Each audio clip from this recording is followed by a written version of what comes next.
La gnose moderne opère exactement comme l'ancienne. Elle ne combat pas l'Église de front. Elle ne désire pas son abolition. Elle veut seulement se la subordonner. Elle travaille à une synthèse du christianisme et de toutes les autres confessions, même les plus éloignées, pour réaliser une religion universelle. Aujourd'hui, comme autrefois, les gnostiques ou néognostiques élaborent des versions diverses de la gnose selon le taux des éléments qui entrent dans la constitution de la synthèse. Les uns, par exemple, majorent les apports de l'hindouisme, les autres ceux de l'islam, les autres encore ceux de la Kabbale. D'autres enseignent, avec élégance et autorité, une gnose extrêmement proche du christianisme, proche au point qu'ils peuvent la présenter avec une certaine vraisemblance comme compatible avec le catholicisme le plus traditionnel. Les éléments gnostiques qu'ils apportent sont tellement bien noyés dans la terminologie chrétienne, leurs angles sont si bien limés, que leur hétérogénéité est très difficile à percevoir. Et cependant, ces éléments gnostiques figurent bel et bien dans le mélange et ne peuvent pas manquer d'y produire les fruits que produisent toujours les erreurs de doctrine.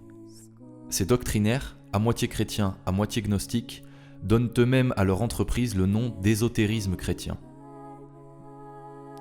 Notre travail va donc consister à projeter sur ces corps étrangers gnostiques la lumière de la foi pour les identifier, les isoler et les définir comme tels, et cela afin d'éviter aux catholiques sincères de se laisser abuser.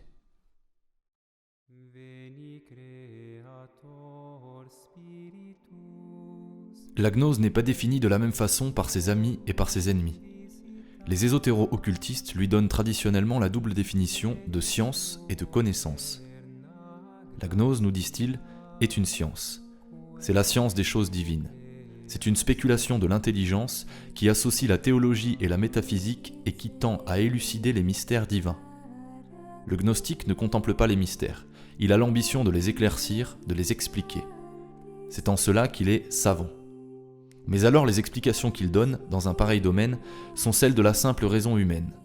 En tant que science, la gnose met en œuvre un véritable rationalisme religieux. Mais la gnose, nous dit-on, est aussi une connaissance intuitive des choses divines. Le gnostique entretient des contacts personnels et expérimentaux avec la divinité, ou ce qu'il croit être la divinité.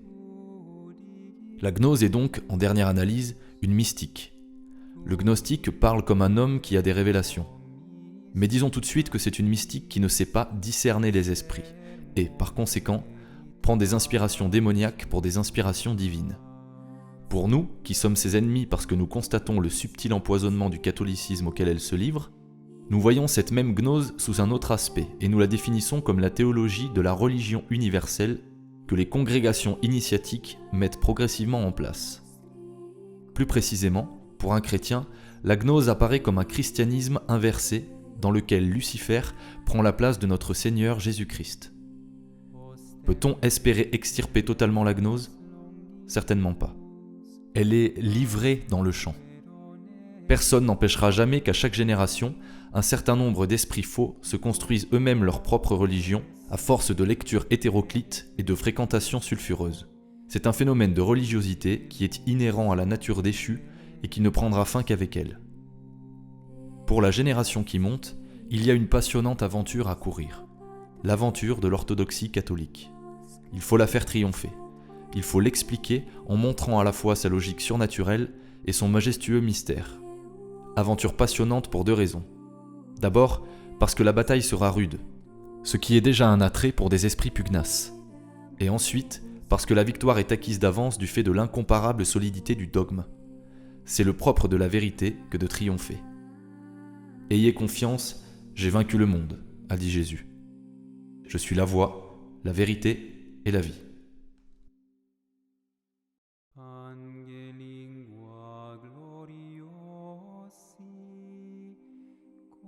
Les néognostiques, même ceux qui se posent comme des chrétiens orthodoxes, font état du principe suprême. Ils le décrivent comme étant la superdivinité. Certains lui donnent le nom d'hyperthéos. Ils le mettent au-dessus de l'existence. Pour eux, il n'appartient même plus au domaine de l'essence puisqu'ils le disent suressentiel. Ce principe suprême est totalement indifférencié, c'est-à-dire qu'il ne comporte aucune détermination. Il est supérieur et antérieur aux hypostases, c'est-à-dire à la distinction des personnes divines. Il est la virtualité universelle. Il contient tous les possibles, ceux qui sont manifestés, comme aussi les non manifestés. Il transcende le bien et le mal. En lui, le bien et le mal s'équilibrent. Il est bien évident que cette conception de la divinité suprême ne correspond pas du tout au Dieu de la religion chrétienne. Le Dieu qui s'est révélé lui-même est à la fois un Dieu existant et infini. Il est un Dieu existant puisqu'il dit « Ego sum qui sum » « Je suis celui qui suis ». Et c'est ce même Dieu, réellement existant, qui est également infini, absolu et omnipotent. Il n'y a pas deux dieux, l'un infini et l'autre existant. Il n'y en a qu'un seul. Et c'est là justement que réside le mystère. Les néognostiques, en suivant René Guénon sur la voie du principe suprême, rejettent l'unité divine au-dessus et en dehors de la Trinité, laquelle devient alors une sorte d'hypothéos, un sous-dieu, créateur peut-être, mais secondaire et relatif, différencié comme ils disent. En tout cas, subordonné à l'absolu du principe suprême et à sa logique. Il en va tout autrement dans la foi catholique. L'unité et l'immensité de Dieu ne doivent pas être séparées de sa Trinité. Elles ne doivent pas être tenues pour plus essentielles que sa Trinité. Nous n'en voulons pour preuve que deux textes sans appel. Le texte de la préface de la Sainte Trinité et celui du symbole de saint Athanase. La préface de la Sainte Trinité porte ceci. Un seul Dieu, un seul Seigneur, non dans la solitude d'une unique personne, mais dans la Trinité d'une unique substance. Confessant la véritable et éternelle divinité, nous adorons la propriété dans les personnes, l'unité dans l'essence et l'égalité dans la majesté. Quant au symbole de saint Athanase, il contient les formules suivantes. Incréé est le Père, incréé le Fils, incréé le Saint-Esprit. Immense est le Père, immense le Fils, immense le Saint-Esprit. Éternel est le Père, éternel le Fils, éternel le Saint-Esprit. Et cependant, il n'y a pas trois éternels, mais un seul éternel. Ni trois incréés, ni trois immenses, mais un seul incréé et un seul immense. Et dans cette Trinité, rien d'antérieur ni de postérieur, rien de plus grand ou de moins grand. L'unité et l'immensité de Dieu ne sont pas plus grandes que sa Trinité. Elles ne lui sont pas non plus antérieures. On voit nettement que la notion même de principe suprême et d'hyperthéos est repoussée par ces deux textes dont nous n'avons pas besoin de souligner l'autorité, puisque tous deux sont liturgiques.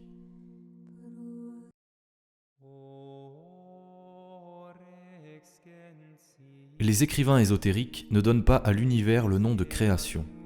Ils l'appellent la manifestation. Ils font de l'univers une émanation existentielle du principe suprême. Pour eux, l'univers n'a pas été créé au sens où nous l'entendons. Il est la concrétisation de l'une des virtualités contenues dans le principe suprême. Ces auteurs précisent qu'il y a dans la manifestation plusieurs étages qui sont encore les émanations les uns des autres. Toujours selon eux, l'univers actuel aurait été précédé par d'autres manifestations en nombre illimité. Et dans l'avenir, il sera suivi par une infinité d'autres. Chacune de ces manifestations successives décrit une trajectoire entre d'une part un pôle positif spirituel par lequel il vient à l'existence, et d'autre part un pôle négatif matériel auquel il aboutit après une lente dégradation. Sorti du principe sous une forme spirituelle, chaque manifestation est le siège d'un lent processus de matérialisation. Quand la matérialisation universelle est à son maximum, il se produit une sorte d'explosion, d'anéantissement, et le cycle recommence. Chaque univers est donc comparable à une immense pulsation élémentaire, indéfiniment précédée et suivie par d'autres pulsations. C'est ainsi que l'univers vit, par une succession de systoles et de diastoles. La doctrine de l'Église est très éloignée de cette gnose, et cela essentiellement pour deux raisons. 1. L'univers n'est pas émané de Dieu. Il n'est pas un écoulement extérieur de la substance divine, car dans ce cas, il serait lui-même divin, ce qui équivaudrait à un panthéisme. L'univers a été créé ex nihilo. Plus précisément, Dieu l'a fait apparaître là où il n'y avait rien. De sorte qu'il existe, entre le Créateur et la création, un abîme que seul le Créateur peut franchir. La cosmologie chrétienne n'est pas émanatiste, elle est créationniste. 2. Les univers ne se succèdent pas indéfiniment les uns aux autres. Le monde, dans l'état où nous le voyons aujourd'hui, dit état de nature, est précaire, provisoire et préparatoire. Il sera érigé en un état définitif, appelé état de gloire, très différent de l'état actuel. La nature, bien qu'étant apte à ce changement, ne possède pas en elle-même la force de se glorifier spontanément. La glorification exige un nouveau décret divin et un nouveau déploiement de la puissance divine qui viendront parfaire l'acte créateur initial qui a suscité la sortie du néant. Bref, la théorie de la manifestation est incompatible avec le christianisme et elle s'apparente, qu'on le veuille ou non, au panthéisme émanatiste. Quand nous voyons apparaître le mot manifestation pour désigner l'univers, soyons vigilants et nous ne tarderons pas à voir surgir, les uns après les autres, tous les grands thèmes gnostiques.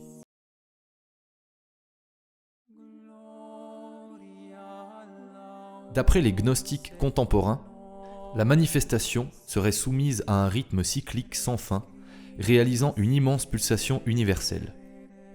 Citation. L'immense architecture du temps, qui répond à celle de l'espace, apparaît comme un ensemble d'édifices imbriqués les uns dans les autres, se correspondant et se répondant en une série indéfinie de moments parfaitement agencés, à la manière de grandes orgues émettant non pas des sons, mais des durées qui se fondent sans se confondre dans le vasque de l'éternité. Fin de citation. Jean Biès, Passeport pour des temps nouveaux, page 33-34. Dans la plupart des systèmes cycliques, l'unité de base est le yuga. C'est une ère de plusieurs milliers d'années qui se subdivise en 4 âges. Le yuga auquel nous appartenons a commencé par l'ère du Satya Yuga, qui est l'âge d'or. Sont venus ensuite 2 autres âges, le Treta Yuga et le Dispara Yuga. Enfin, l'ère se termine par l'âge dans lequel nous sommes actuellement plongés, le Kali Yuga, qui est un âge sombre. C'est l'âge ultime de notre grande ère. C'est une époque de dégradation très peu spirituelle, où tout est désacralisé et matérialisé. C'est la civilisation occidentale moderne, avec son mercantilisme, son socialisme et sa technicité. Le Kali Yuga doit se terminer, comme tous les cycles, par une catastrophe. Plusieurs yugas successifs forment ensemble une vaste révolution, appelée Manvantara, qui est aussi à forme cyclique. À leur tour, plusieurs Manvantara consécutives composent un cycle global immense qui porte le nom de Kalpa. Qu'y a-t-il au-delà ? Les théories cycliques que nous avons eues entre les mains ne l'indiquent pas. On voit que dans l'ensemble, chaque cycle est formé par une série de sous-cycles. Le système général étant celui de l'éternel recommencement. Quelle est la position de la doctrine catholique en cette matière ? Certes, les docteurs chrétiens observent que l'état de nature comporte des cycles. Les cycles chronologiques constituent même l'une des principales caractéristiques de l'état de nature. Les constellations sans nombre ont leur révolution. La substance vivante est animée par des pulsations régulières qui sont des sortes de cycles. On comprend que les contemplateurs de l'état de nature s'émerveillent devant cette respiration universelle et que, de leur côté, les docteurs chrétiens la reconnaissent également.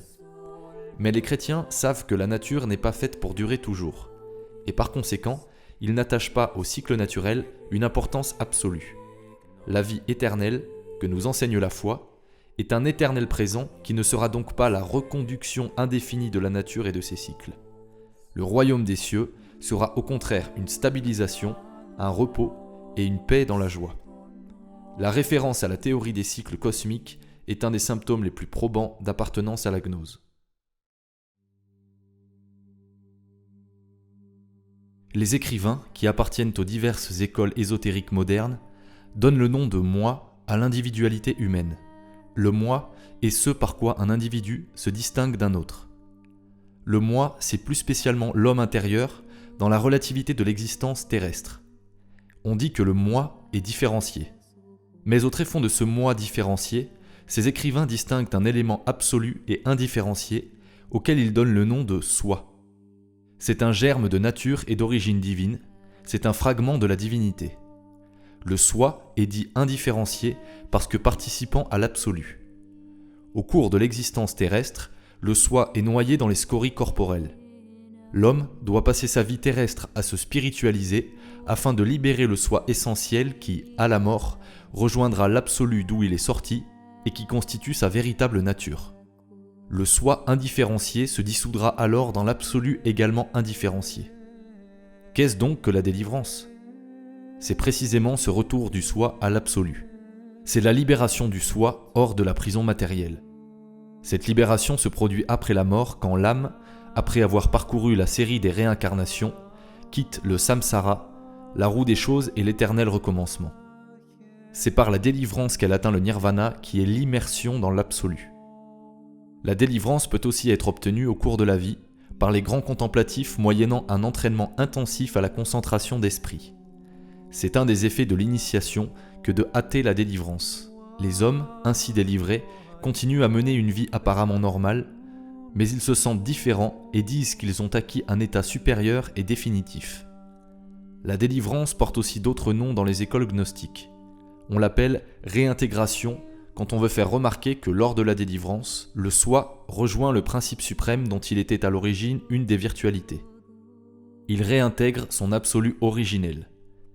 On l'appelle encore réalisation quand on veut montrer que le moi n'est qu'illusion éphémère, tandis que l'éclosion du soi fait apparaître la seule réalité qui existe en l'homme.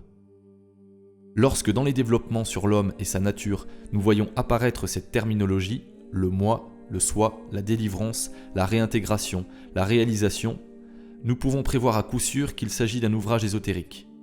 La suite ne manque jamais de le prouver.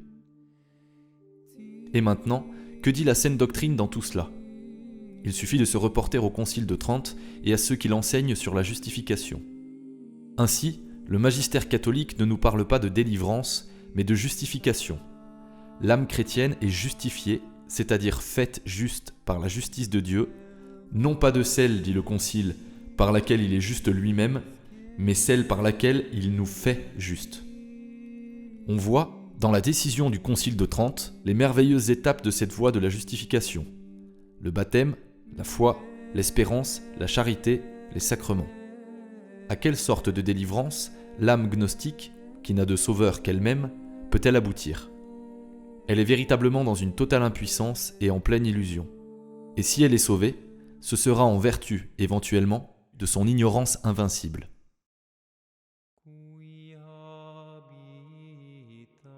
Presque toutes les doctrines ésotériques modernes comportent la croyance en la réincarnation des âmes. Quand elles ne se réfèrent pas explicitement à cette croyance, c'est en général parce qu'elles y souscrivent implicitement. La réincarnation est le nouveau nom de la métempsychose. On l'appelle aussi la théorie de la migration ou de la transmigration des âmes. On trouve encore pour la désigner le mot de palingénésie qui, selon l'étymologie, signifie la même chose. Palin veut dire de nouveau, et génésie suggère l'idée de génération et donc d'incarnation. On voit aussi, mais plus rarement, reviviscence. Toutes ces dénominations, qui ne diffèrent que par d'infimes nuances, sont pratiquement synonymes. Il est donc possible d'en donner une définition commune. C'est la doctrine d'après laquelle les âmes humaines passent d'un corps à un autre. Les âmes survivent au corps, ce dont personne ne doute, et, après avoir attendu pendant un temps plus ou moins long et dans des situations diverses selon les écoles, elles reviendraient sur la Terre pour animer de nouveaux corps au moment de leur naissance. On sait qu'il s'agit là d'une doctrine très archaïque. Cependant, il faut remarquer qu'elle n'est pas absolument primitive. C'est ainsi par exemple que ni les textes, même les plus anciens de la Bible, ni les premiers écrits védiques, ceux qui furent apportés en Inde par les Aryens, ne font état de la transmigration des âmes. Il est vraisemblable que cette conception a pris naissance à l'époque où le polythéisme empirique a commencé à se systématiser et à faire l'objet de théogonies plus ou moins cohérentes. Néanmoins, il est difficile d'assigner une origine précise à la doctrine de la réincarnation. Les uns disent « elle vient de l'orphisme », les autres, non sans quelques raisons, en font une théorie égyptienne. On sait également que le bouddhisme a largement contribué à la répandre en Extrême-Orient.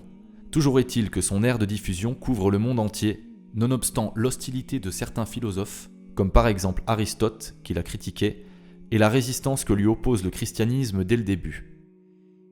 Les gnostiques des 3 premiers siècles ont enseigné la métempsychose sous des formes diverses. Mais le christianisme, avec lequel elle n'est pas compatible, parvint à l'évacuer complètement d'Occident. Cette croyance n'a donc subsisté en terre chrétienne qu'en se marginalisant. Elle n'a été professée, en sourdine, que par les occultistes de toutes les époques. Au XIXe siècle, ce sont les spirites et les théosophes qui ont recommencé à l'enseigner publiquement et même à en faire l'une des pièces maîtresses de leur système. Il nous faut maintenant examiner quelles sont les différentes phases du raisonnement réincarnationniste. Faisons une première constatation. La réincarnation suppose la croyance en la survivance de l'âme après la mort. Or, un examen, même rapide, nous apprend que les partisans de la réincarnation sont presque toujours aussi partisans de la dualité de l'âme. Ils pensent tous, ou presque tous, que l'homme possède 2 âmes, un principe vital, animus ou psyché, qui est engendré par les parents, et un principe pensant, spiritus ou pneuma, qui vient de l'au-delà. Pour eux, le principe vital, à vocation végétative, meurt en même temps que le corps, ou ne lui survit que peu de temps, tandis que le principe pensant est doué d'une survivance à long terme. Les choses se compliquent encore dans les écoles qui admettent le double astral. Mais enfin, quelles que soient les écoles, il y a toujours, chez les réincarnationnistes, un principe spirituel qui survit au corps. Dans une deuxième constatation, nous remarquerons que la réincarnation est invoquée comme base de raisonnement par tous ceux qui prétendent dédramatiser la mort. Nous entendons beaucoup parler de cette dédramatisation en ce moment par ceux qui militent en faveur de l'avortement et de l'euthanasie. Manœuvres anodines, disent-ils, puisque la mort n'est pas un drame. La mort constitue seulement un changement d'état. C'est l'acquisition d'un nouvel état qui présente ses avantages et ses inconvénients, comme l'état terrestre. Or, pour dédramatiser la mort, rien de mieux que la réincarnation. Dans ces systèmes, en effet, l'âme ne quitte pas définitivement la terre et la nature. Elle est destinée à y revenir pour y suivre un processus automatique de purification successive. Il n'y a ni jugement particulier de l'âme, ni sentence immédiate de récompense ou de châtiment. Arrière ces superstitions médiévales. La science moderne de la psychologie humaine nous a réappris des notions antiques que le christianisme avait jetées dans l'oubli. D'où les innombrables livres traitant de la survie, de la transmigration des âmes et des soi-disant souvenirs de nos vies antérieures. La dédramatisation de la mort nous donne l'exemple d'un cas d'application de la théorie de la réincarnation. Mais il est temps maintenant de voir comment cette théorie est architecturée dans son ensemble. La version la plus complète de la métempsychose est celle qui est professée dans l'hindouisme. Pour l'hindouiste, l'existence terrestre est un mal. C'est un exil et une déchéance. C'est une déchéance parce que, dans l'existence terrestre, les âmes individuelles sont séparées de l'âme universelle, dont elles deviennent ainsi des fractions excentrées.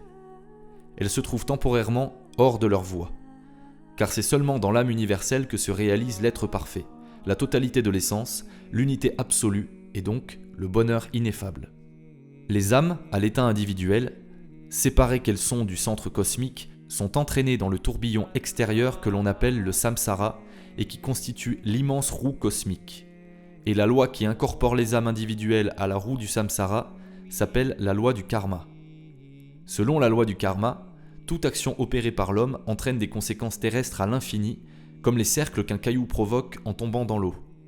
Les bonnes actions provoquent des conséquences libératrices, et les mauvaises actions, au contraire, consolident les liens qui assujettissent l'âme au samsara. Mais l'âme humaine est habitée par la soif de l'existence, que l'on appelle Trishna. C'est de cette soif de l'existence que vient tout le mal, puisque c'est elle qui entraîne l'âme dans l'enchaînement des conséquences de ses actions terrestres, ou karma. Comment, dès lors, mettre fin à cette chaîne des conséquences qui attache l'âme à la roue cosmique ? Il y a deux moyens. Le premier consiste à laisser s'écouler la suite des réincarnations jusqu'à ce que la somme des actes répréhensibles opérés au cours des vies successives soit compensée par celle des bonnes actions libératrices. Le second moyen est susceptible d'être utilisé dès cette vie. Il consiste à abolir en son âme la soif de l'existence par une inaction totale et par l'évacuation de toute pensée et de toute volition. L'homme interrompt ainsi la chaîne des conséquences karmiques et son âme quitte le samsara, donc aussi l'éternelle nécessité de revivre. Dans les deux cas, l'âme, ou plus exactement sa partie spirituelle, rejoint l'âme universelle dont elle n'était qu'un fragment excentré. Elle perd son individualité distincte qui a fait son malheur sur la terre, et elle se fond dans le nirvana où règne l'unité absolue sans aucune distinction individuelle. On voit que dans l'hindouisme, la réincarnation appartient à un vaste mécanisme grâce auquel c'est l'âme elle-même qui opère sa propre délivrance. L'hindouisme ignore la rédemption et n'en éprouve pas le besoin, car les réincarnations opèrent une sorte de rédemption automatique. On comprend l'imperméabilité de l'Extrême-Orient à la prédication chrétienne. Nous avons vu que la métempsychose se rencontre aussi dans l'Occident méditerranéen, quoique englobée dans des systèmes un peu différents. Mais ces systèmes présentent en commun les traits suivants. 1. La métempsychose est le plus communément fondée sur le principe de la préexistence des âmes. Tous les esprits auraient été créés en même temps, les âmes aussi bien que les anges ou autres génies. Le nombre des âmes serait donc fixe, il ne saurait augmenter. 2. Puis les âmes humaines ont été soumises à une brusque projection sur la Terre dans des corps charnels à la suite d'un processus et pour des raisons qui diffèrent selon les écoles. Tantôt c'est leur propre appétit qui les y conduit, tantôt, comme chez les gnostiques, c'est à la suite d'une maladresse du démiurge. Dans tous les cas, cette incarnation de l'âme est une chose néfaste pour l'âme elle-même. 3. Les âmes entrent ainsi dans la ronde de réincarnation, lesquelles, dans leur ensemble, ont une valeur expiatoire. La métempsychose constitue un système d'auto-rétribution. Elle dilue la notion de jugement jusqu'à la faire disparaître. 4. Il faut bien constater que les systèmes réincarnationnistes supposent que l'âme humaine est polyvalente, en ce sens qu'elle est capable de s'adapter à toutes sortes de corps. Dans certains de ces systèmes, elle se réincarne aussi bien dans des corps animaux que dans des corps humains, dans des plantes que dans des pierres. Les auteurs ésotériques font remarquer que l'Église n'a jamais condamné explicitement la doctrine de la réincarnation. C'est vrai, en effet, mais il y a une raison évidente à cela. La métempsychose est considérée par tous les écrivains d'Église et par le magistère comme incompatible avec l'enseignement commun concernant le composé humain. Cette incompatibilité apparaît sur 2 points de doctrine particulièrement incontestables. Première incompatibilité. La réincarnation suppose la préexistence de l'âme. Dans l'hypothèse réincarnationniste, toute âme humaine a déjà animé un autre corps dans un passé plus ou moins reculé. Or, l'Église catholique enseigne la non-préexistence de l'âme. Le synode de Constantinople déclare en 543 « Si quelqu'un dit ou pense que les âmes des hommes préexistent, en ce sens qu'elles étaient auparavant des esprits et des saintes puissances qui, lassées de la contemplation de Dieu, se seraient tournées vers un état inférieur, que pour ce motif, la charité de Dieu se serait refroidie en elles, ce qui les a fait appeler en grec âmes et qu'elles auraient été envoyées dans des corps pour leur châtiment, qu'ils soient anathèmes. » L'âme est la forme substantielle du composé humain. Elle est créée au moment de la conception. Mais alors, il faut bien préciser que Dieu, en créant les âmes successivement, et non pas toutes ensemble au commencement du monde, ne fait que multiplier l'espèce humaine en conformité avec la loi qu'il a lui-même imposée à la fin du 6e jour, « Croissez et multipliez-vous ». Deuxième incompatibilité. Elle apparaît non plus au moment de la naissance, mais au moment de la mort. La sentence rendue au moment du jugement particulier auquel chaque âme est soumise après la mort est exécutoire immédiatement. D'après le deuxième concile de Lyon, 1274, les âmes des justes sont immédiatement reçues au ciel. Et d'après le concile de Florence, 1439, les âmes des réprouvés descendent immédiatement dans l'enfer pour y souffrir le châtiment de peines inégales. Quant aux âmes qui ne sont ni immédiatement élues, ni immédiatement réprouvées au moment du jugement particulier, elles entrent au purgatoire. Or, ni le magistère ni aucun docteur n'a jamais enseigné que le purgatoire consistait en une migration des âmes de corps en corps. On voit donc que le système de la réincarnation est doublement incompatible avec l'orthodoxie catholique.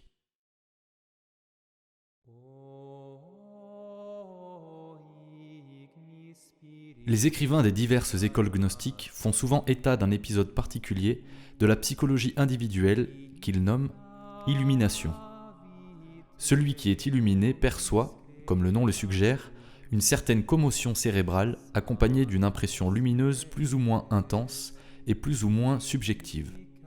Mais surtout, il contracte, sous l'effet de cette petite commotion, une mentalité nouvelle. À partir de son illumination, le sujet ne voit plus le monde comme auparavant.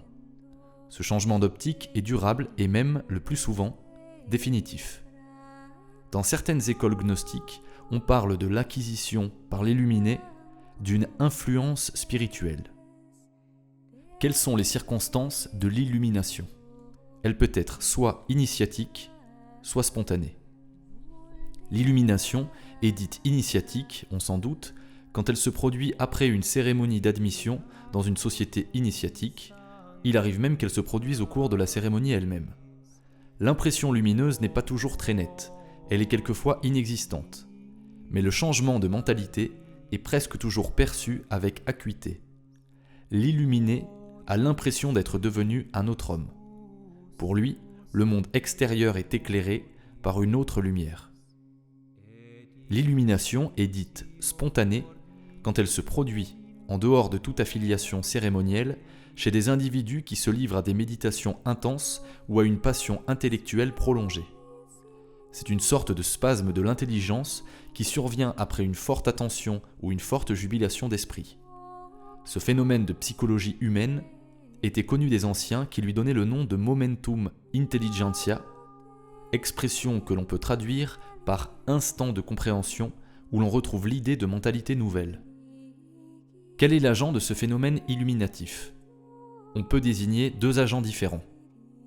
Ou bien le contemplatif est brusquement soumis à une influence démoniaque, généralement euphorisante, et cela peut se produire aussi bien dans le cas d'une illumination initiatique que dans celui de l'illumination spontanée. Ou bien il est simplement soumis à des forces mentales qui proviennent de son propre fond. Il est impressionné par ses propres cogitations, qui prennent une forme paroxystique du fait de l'intensité de la préparation.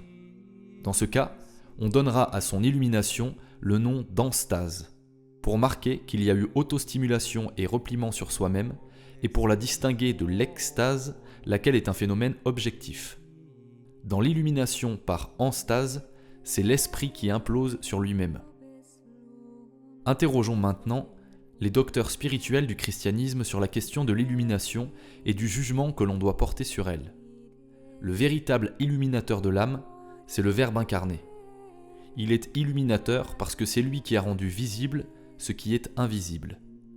Il nous fait connaître Dieu que personne n'a vu. Qui me voit, voit aussi le Père. Le chrétien est illuminé par les sacrements, surtout ceux qui impriment dans l'âme un caractère. La liturgie de la messe, des heures et des sacrements nous familiarise avec cette idée d'illumination. À l'intérieur de l'Église, du fait de la foi du sujet et de la grâce qu'il possède, son âme fervente peut atteindre une illumination réelle, c'est-à-dire un contact objectif avec la lumière divine. « Je suis la lumière du monde », a dit Jésus. Les écrits des grands mystiques catholiques nous informent de l'illumination qu'ils ont reçue de Dieu.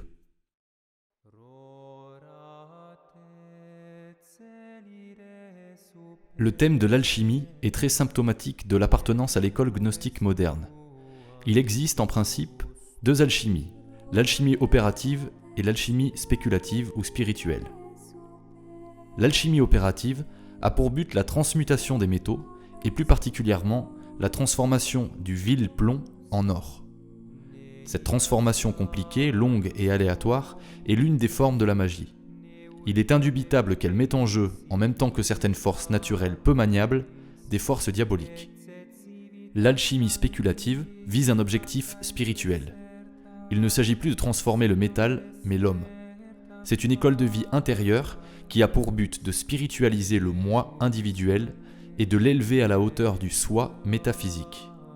En d'autres termes, l'alchimie spirituelle travaille à faire éclore le germe d'absolu que chaque homme est censé recéler au fond de lui-même. Cette méthode de germination est entourée, chez les alchimistes, d'un folklore très spécial. La voie contemplative de l'alchimie se présente en termes de sciences naturelles, d'astronomie et de laboratoire. On y parle de dessiccation, de solution, de distillation, de sublimation, de quintessence, mais aussi de zodiaque. Le fond de la méthode est une mystique naturaliste. L'alchimie opérative et l'alchimie spéculative ont en commun une même mentalité, celle de la transmutation. La mentalité alchimique tend à sublimer la nature, physique ou humaine, en utilisant les forces de sublimation incluses dans la nature elle-même. C'est pourquoi la littérature ésotérique moderne, qui adopte largement cet état d'esprit alchimique, est remplie d'allusions à la transfiguration et à l'assomption. C'est l'homme et le monde tout entier qui doivent être assomptés et transfigurés. On nous présente l'opération comme imminente et comme déjà commencée. Notons bien que la mutation alchimique de l'univers ne fait pas appel à l'intervention divine. C'est une autosublimation qui reste dans l'ordre de la nature et que l'alchimiste doit seulement aider et accélérer par des moyens d'ordre magique. S'il arrive que l'on se réfère à Dieu, c'est à un Dieu qui opère en dehors de l'Église. On peut dès lors se demander si c'est bien du vrai Dieu qu'il s'agit. Analysons maintenant cette mystique et cette mentalité alchimique à la lumière de la foi. Il ne fait aucun doute que le Créateur ait destiné la créature à être transformée. L'Écriture nous apprend qu'à la fin des temps, par un décret qui complétera et même surpassera en puissance celui de la création ex nihilo, Dieu fera toutes choses nouvelles. Déjà, Isaïe avait dit, dans le même sens, « Ne vous souvenez plus des événements passés et ne considérez plus les choses anciennes. Voici que je fais des choses nouvelles, et maintenant, elles éclosent. Cet état nouveau de l'univers, c'est l'état de gloire. Certes, la nature comporte une aptitude à la glorification parce que les œuvres de Dieu se préparent les unes les autres. La nature aspire à cette transformation. Elle y aspire, mais elle est incapable de l'opérer par ses seules forces. Le décret divin et la puissance qu'il mettra en œuvre sont indispensables pour réaliser le passage à l'état de gloire. C'est Dieu qui l'opérera. C'est cette nécessaire opération divine que les alchimistes ne veulent pas admettre. Ils veulent assompter et transfigurer le monde sans la foi, sans la grâce, sans Dieu. Ils veulent devancer ces décrets. C'est une attitude typiquement luciférienne.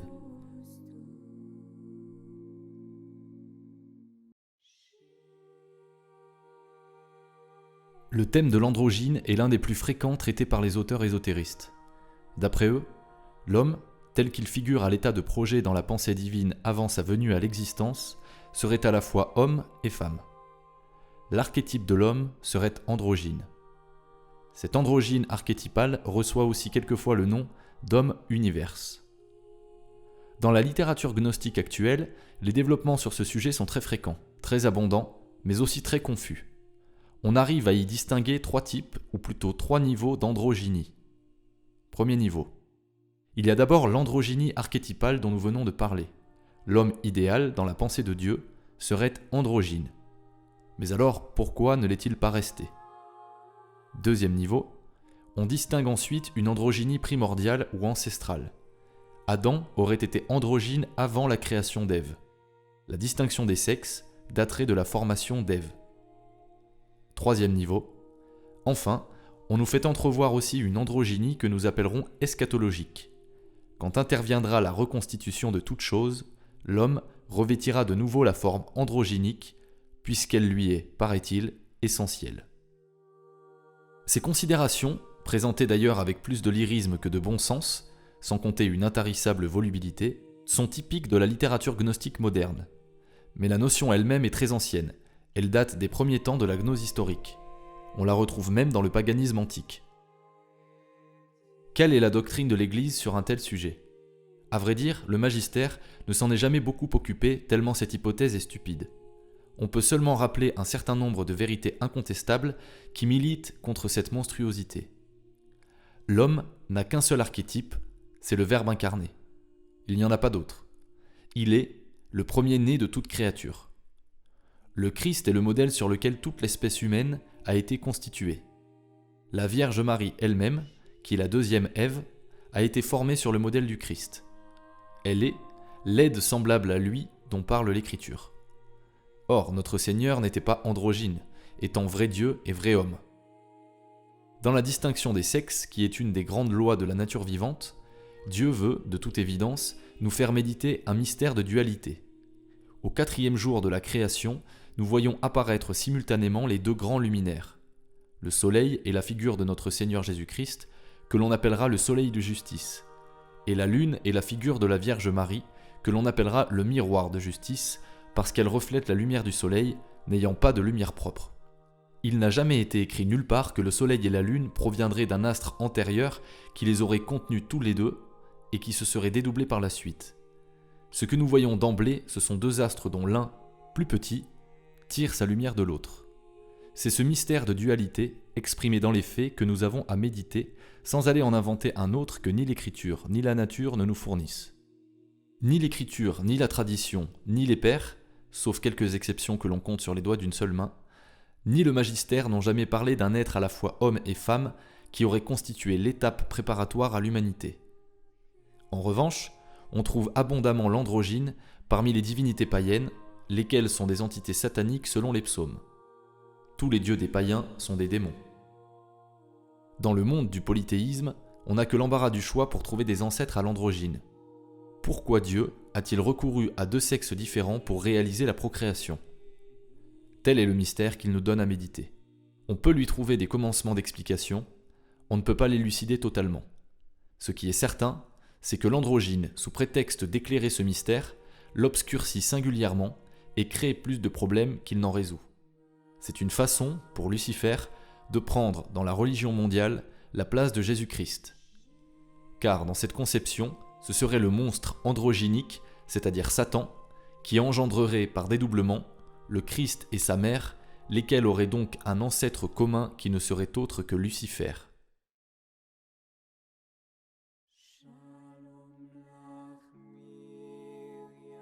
Après avoir longtemps employé des circonlocutions prudentes, au temps où l'Église leur inspirait encore une certaine crainte, les écrivains gnostiques s'expriment aujourd'hui ouvertement.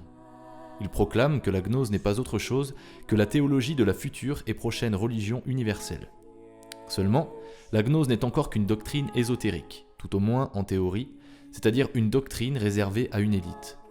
Une élite longtemps cantonnée dans des congrégations initiatiques, mais qui va s'élargissant à toutes sortes de cercles intellectuels et universitaires, et cela dans le monde entier. Cette gnose, encore ésotérique, laisse subsister au-dessus d'elle, à la surface sociale, les religions exotériques, c'est-à-dire les grandes confessions installées. Et elle se contente, pour le moment, de les unifier insensiblement, de sorte que nous n'avons pas quitté la phase du pluralisme. C'est ce pluralisme religieux que l'œcuménisme conciliaire met en pratique et en application avec une remarquable docilité.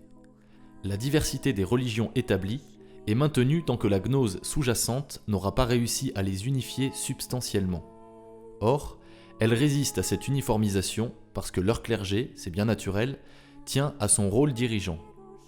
Il faudra pourtant en arriver un jour, sous la pression des sociétés gnostiques, à cette unification finale, c'est-à-dire à l'établissement d'une religion syncrétique. C'est par elle, beaucoup plus que par le pluralisme, que Lucifer proclamera publiquement son triomphe. Le pluralisme œcuménique n'est qu'une étape. La religion syncrétique, ce sera la gnose universelle. Quels vont être les agents de ce passage du pluralisme au syncrétisme ? Nous simplifierons et nous énumérerons seulement les trois principaux de ces agents que l'on voit si souvent apparaître comme thème de la gnose moderne. Que convient-il d'unifier dans les diverses religions du monde pour les fondre en une seule religion unique ? Il suffit d'unifier la tradition, la mystique et le symbolisme. Reprenons successivement chacun de ces agents d'unification. La tradition universelle. Les gnostiques se disent dépositaires de la tradition immémoriale, laquelle contient, à les entendre, les fidèles vestiges de la révélation primordiale. Telle est l'une, entre autres, des grandes idées de René Guénon. Cette révélation primordiale s'est transmise, nous disent-ils, dans des collèges d'initiés qui ont inspiré avec plus ou moins d'efficacité les formes religieuses exotériques qui ont pris naissance à la surface sociale et qui sont évidemment différentes d'un continent à l'autre et même d'un millénaire à l'autre. La tradition primordiale peut donc porter aussi le nom de tradition universelle parce que c'est elle que l'on retrouve avec plus ou moins de fidélité dans le fond ésotérique des grandes confessions établies. C'est en Orient, on s'en doute, que la tradition universelle se serait conservée avec la plus grande fidélité. C'est là que l'on retrouve ses formes les plus archaïques, en particulier dans les écrits védiques. Ces écrits védiques sont les 4 livres des Védas, les Upanishads, qui sont les commentaires des Védas, et enfin le Vedanta, qui est une explication métaphysique et mystique plus tardive des Védas. C'est donc en Orient de préférence qu'il faut rechercher la tradition universelle, mais sans négliger le fond ésotérique et gnostique des autres religions, où on la retrouve aussi. Les grandes religions feront un grand pas vers leur unité en cultivant leur source commune qui est la tradition universelle. Les sociétés ésotériques se chargeront de les leur faire connaître. Telle est, très schématiquement définie, la tradition universelle selon les gnostiques d'aujourd'hui. Demandons-nous maintenant quelle est la doctrine de l'Église sur ce sujet très important. Le fil de la tradition primordiale a été miraculeusement conservé par Abraham. La pièce maîtresse de cette tradition antique était l'annonce d'un sauveur qui devait venir au temps marqué. Annonce qui ne s'est finalement perpétuée intacte que dans le peuple d'Israël. Les grands jalons de cette tradition authentique sont donc Adam, Noé, Abraham et Moïse. Elle est contenue dans l'Ancien Testament et elle aboutit à notre Seigneur Jésus-Christ qui en est la réalisation étant le sauveur annoncé. Jésus-Christ procède à une révélation nouvelle, laquelle est consignée dans le Nouveau Testament et la tradition apostolique. 2 traditions sont fondamentalement en lutte sous nos yeux. Loin de véhiculer le même contenu notionnel, ces 2 traditions sont antagonistes.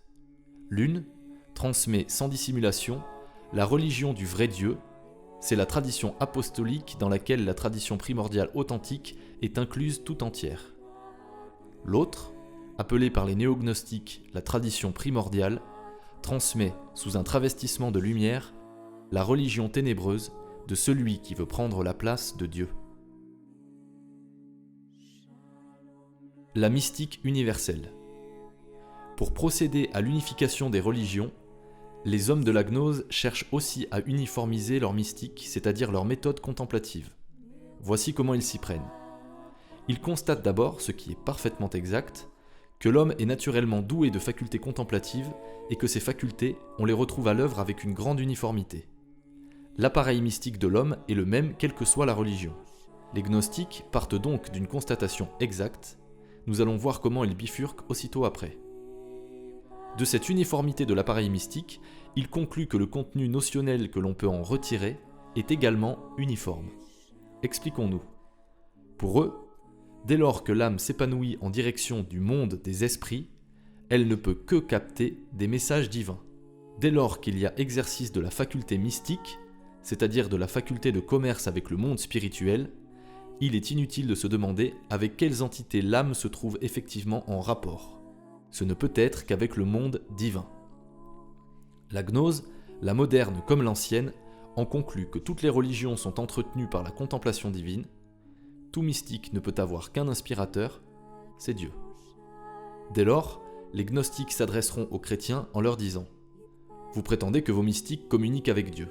Vous avez raison, mais les mystiques de toutes les autres religions, eux aussi, communiquent avec Dieu. Toutes les religions s'équivalent dans le domaine de la contemplation. L'affirmation de l'équivalence mystique universelle est l'un des plus sûrs moyens d'unifier les religions. Voici la position catholique en cette matière. L'âme chrétienne se distingue de celle qui ne l'est pas. Elle s'en distingue essentiellement par la foi dont elle a reçu la marque au baptême. Dès lors, c'est la grâce divine qui va l'éclairer et l'instruire. L'âme non chrétienne de bonne volonté peut recevoir de Dieu des grâces adaptées à sa situation, mais elle ne parviendra pas à la contemplation du Dieu Trinité et du Verbe incarné, rédempteur de l'humanité. Les maîtres de la vie spirituelle catholique ont édicté les règles bien connues du discernement des esprits. L'une des principales est que les consolations mystiques ne doivent pas être recherchées. Il faut les goûter quand elles se présentent, mais il ne faut rien faire pour les provoquer. Or, précisément, la mystique de toutes les autres religions est faite de recettes pour provoquer la vision, l'extase, le commerce sensible avec l'au-delà. Le symbolisme universel. Voilà donc toutes les religions, y compris la religion chrétienne, unifiées par leur tradition et par leur mystique. La gnose, qui se faufile partout, va essayer de les unifier encore par leur symbolisme. À l'entendre, le christianisme n'est même pas en droit de revendiquer la singularité de son symbole. Le symbolisme chrétien se confondrait avec le symbolisme universel. Comment la gnose parvient-elle à ce résultat ? Là encore, elle va partir d'un postulat exact, puis elle déviera en cours de route. Il ne fait pas de doute que les œuvres de Dieu sont en harmonie les unes avec les autres, et que l'univers témoigne d'une universelle correspondance. Les œuvres de Dieu sont en harmonie dans l'espace puisque Dieu met de l'unité entre les diverses parties de son ouvrage. Elles le sont aussi dans le temps, puisque les œuvres de Dieu s'appellent et se rappellent. Tous les sages du monde ont pris conscience de cette harmonie et de cette correspondance universelle. La table d'émeraude, qui est le code des alchimistes, contient cette proposition fameuse. Ce qui est en haut est comme ce qui est en bas, et ce qui est en bas est comme ce qui est en haut. En souscrivant à cette maxime, la gnose moderne ne dit rien de plus que ce que disent beaucoup d'écrivains d'église. Le méditatif gnostique, en comparant les œuvres de Dieu entre elles, va évidemment trouver des harmonies en nombre illimité. Il va inventorier un univers indéfiniment harmonieux. Ce faisant, il déclarera qu'il pratique un symbolisme ouvert parce qu'il ne s'imposera aucune règle. Sa pensée étant cosmocentrique, il regardera l'univers comme étant à lui-même son propre symbole. Pour lui, le cosmos, dont le haut correspond au bas et en fournit le type, sera auto-signifiant. Et il choisira comme emblème de cette autocorrespondance le serpent circulaire qui se mord la queue. C'est le serpent Ouroboros, c'est-à-dire le serpent qui se dévore lui-même. Et le gnostique conclura sa méditation symbolique en demandant à l'Église de se soumettre elle aussi à ce symbolisme ouvert, universellement accepté, ajoutera-t-il. En face de ce symbolisme ouvert, quels vont être les principes du symbolisme chrétien ? C'est la constatation de l'harmonie que Dieu a mise entre les différentes parties de ses œuvres. Le penseur chrétien dira « Le ciel que nous voyons est à l'image du ciel auquel nous croyons ». Mais il ira au-delà, parce que l'axe du symbolisme chrétien n'est pas cosmocentrique, il est christocentrique. Il se préoccupe de savoir par qui et pour qui un édifice si harmonieux a été construit. Miriam,